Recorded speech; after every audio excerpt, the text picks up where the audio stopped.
Hey everyone, it's episode 2 of Surf Coaching. Today we're looking at Tamen on Surf Dimension. Like before, I'm going to show you his run first, and then we're going to look at the world record run before we jump into the live commentary. So Dimension is a tier 3 linear, and a couple quick things. First up, I'm not very familiar with this map. In fact, Tamen's Group 2 run is faster than my PR. Still, I think I've got enough to say here. Hopefully anyway. Also, this map is extremely painful to render. I'm sorry in advance if the quality is outright bad. I'm still new to the editing, so I made it look as best I could, but that's as best as I can do, really. Also, it's a short map, very short map, only about 35 or so seconds, and it's linear, so you really do not have a lot of leeway with big mistakes. There are a couple places to save a lot of time that you need to take perfectly if you want a decent run. You just don't have the freedom that you do in a staged map to make a mistake and then just, get a free reset when you start the next stage, for example. And as for the map itself, there's really only one shortcut. It's a big one at the end of the map. It saves a ton of time, but if you do it right, then there's not much ways you can do it faster. So I'll be focusing more on a couple other problem spots I notice people have on this map.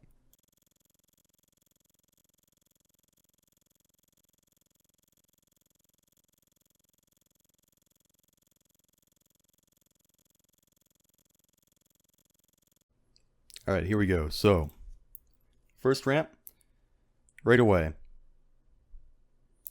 You boarded the right side, which is fine. You can do whatever you want there. But then you went through the left side here.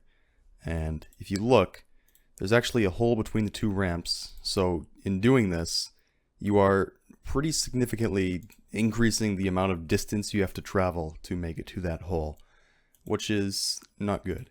If you look at Sinky, he's on the left side of the ramp, and he actually leaves a little bit early, which is great because it sets him up. Look, he's barely cutting over this ground. So beautiful, right? He's cutting, and he's got the minimum amount of distance you can travel. But on your side over here, we left the ramp not early, and so we kind of overshoot this here, and we don't cut as well. And then that's whatever. But next up here in the spin, you do the spin fine until right there at the end, right? You're smooth, and then boom, you just lost about 60 units right there.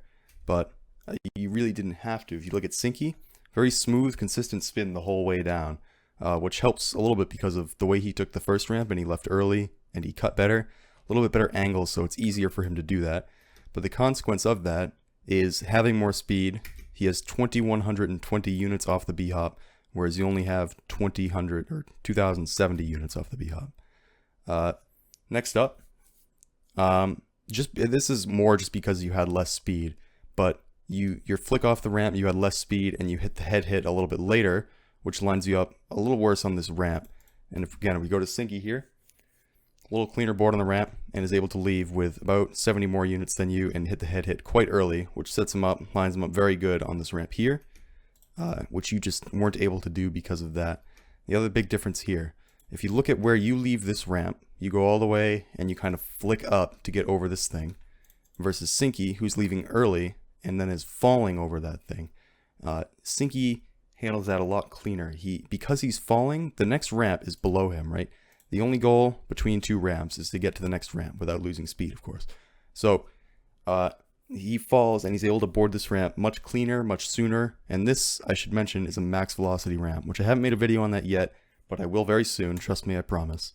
Whereas you can see you're super high up through this ring, where actually, if I show you again on Sinky, he's barely cutting through the ring because he's had such a beautiful angle. He's falling directly onto it.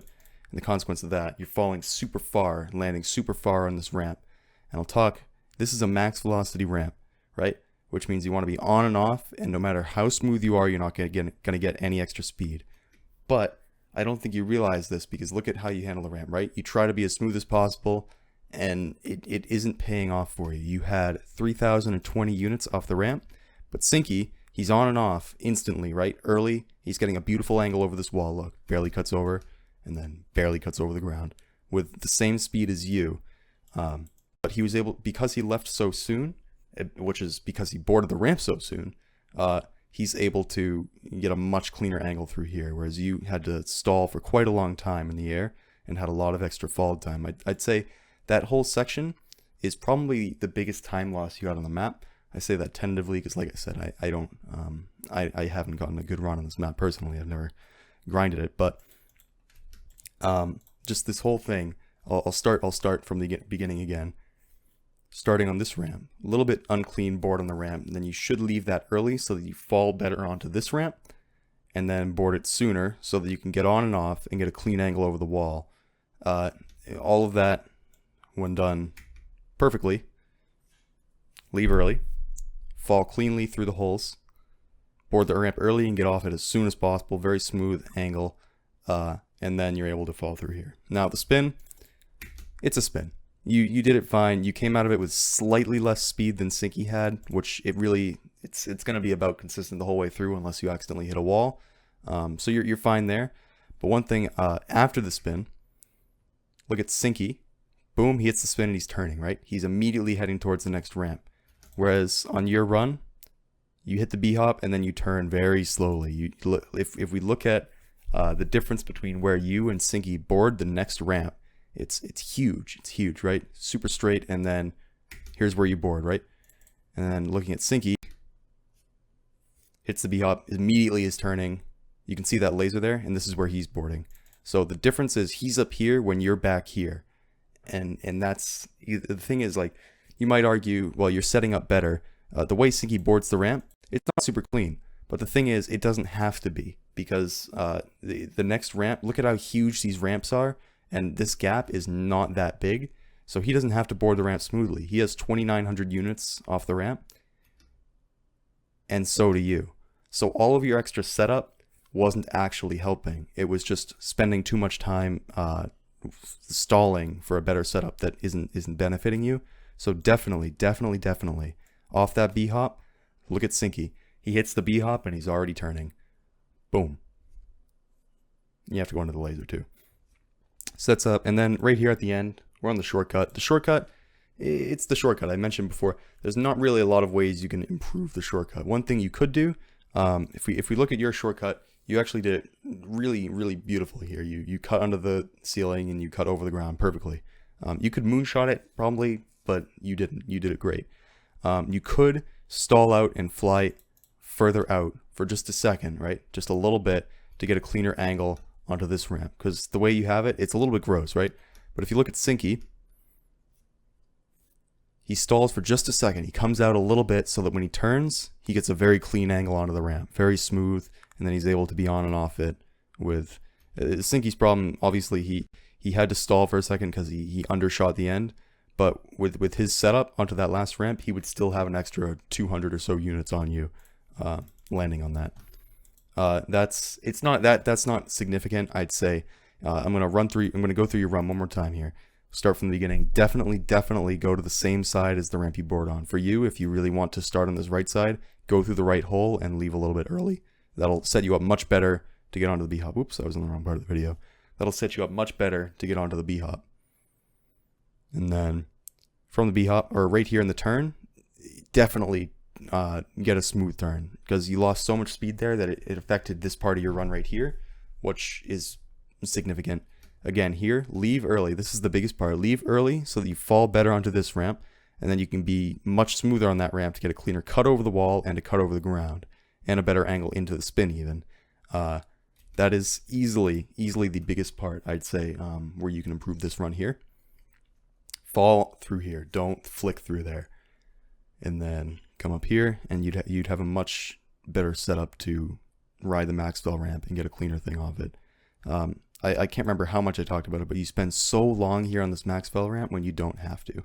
You just don't have to be smooth on this Maxwell ramp. On and off. And then spin, it's the spin. You do it fine, but turn. You spent probably, I don't want to guess, I have no sense of time, but probably half a second there going straight when you didn't need to, which loses you quite a bit of time. And then the end, like I said, you can take that a little bit cleaner. I think your way is it's probably safer, just to, kind of gun it to the ramp and make sure you aren't going to undershoot it or whatever. But If you're really looking for optimization, definitely go for the whole sinky thing and boom, try to really gun it. And I'll show you one more time if we talk through Sinky's run. Look, he's on the same side. He leaves early, so he falls right through here, barely cuts over. Beautiful, smooth, consistent turn. So he has plenty of speed for a clean ramp board onto that, and then head hit early to turn around and get a very clean angle onto that. Stays high and then falls right through here, on and off instantly, right? Max velocity, you don't need to worry about that. Finds his angle through here, gets the turn. Boom, he's turning right away, right under the laser. And then delays for just a second here so that he gets a cleaner angle onto the last ramp and then flicks right off. Anyway, that's all I got. Hope that helped. I think, like I said, I don't really know the map very well, but I think I should have covered all the big things there are on this map. And again, let me know feedback, anything you'd like to see or anything I could do better. Again, sorry about the quality. I hope it's okay at least. It should be watchable. But I'll see you guys next time.